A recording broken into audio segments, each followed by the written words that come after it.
নৃশংস হত্যাকাণ্ডৰে নিৰুদ্দেশ নগাঁৱৰ আৰক্ষী অধীক্ষক মহোদয়া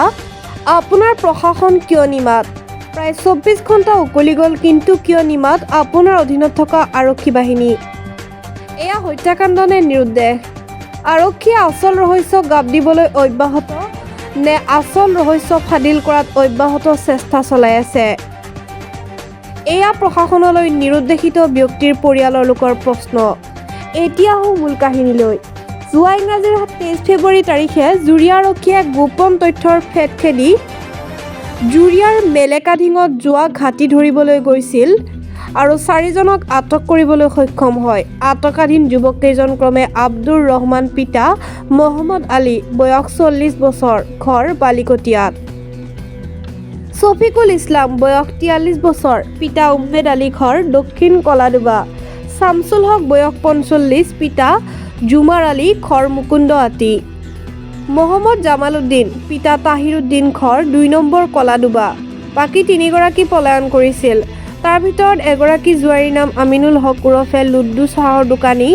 পলায়ন আজি 2 দিন ধৰি নিৰুদ্দেশ এয়া নিৰুদ্দেশ নে নৃশংস হত্যাকাণ্ড আৰক্ষীৰ তদন্তত আচল ৰহস্য ফাদিল হ'ব news desk report news like digital আজি 12 ঘণ্টা ধৰি আমাৰ স্বামী নিৰুদ্ধ হৈ আছে আমাৰ স্বামী আৰক্ষী কিয় এইটো তদন্ত নলয় আমাৰ এইটো তদন্ত লাগে এনে আপুনি কোনোবা লোকক সন্দেহ কৰেনে বা কোনোবা পৰিয়ালক আপুনি সন্দেহ কৰেনে ইফালৰ পৰা কেইজনমান মানুহ আহি সিহঁতক লৈ গৈছে ঘৰৰ পৰা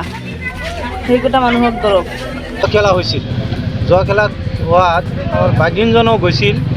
তেওঁ বহুত পাছতে গৈছিল কিন্তু তেওঁ যোৱাৰ পাছতেই পুলিচ আহি হামলা দিলে পুলিচৰ হামলা দিয়াৰ পাছত সেই মানুহজনী দৌৰ দিলে কিন্তু কোনোবা মানুহে 5জন মানুহ জ্বৰ আছিল 5জন জ্বৰতে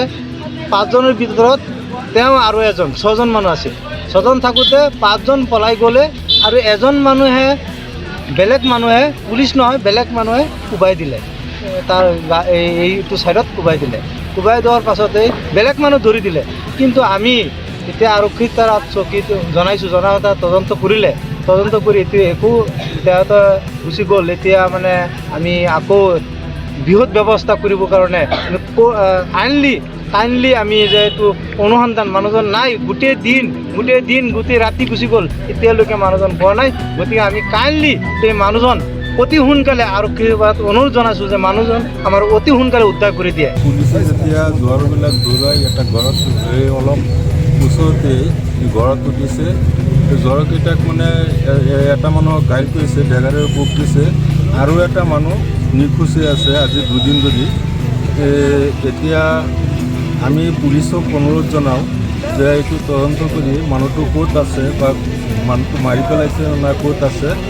পুলিচৰ তদন্তত যাতে আমাক মানুহটো উদ্ধাৰ কৰি দিয়ে আৰক্ষী বাহিনী এতিয়ালৈকে তদন্ত আৰম্ভ কৰিছেনে আৰক্ষী বাহিনী তদন্ত কৰি আছে আমি শুনিছোঁ আৰক্ষী বাহিনী তদন্ত কৰি আছে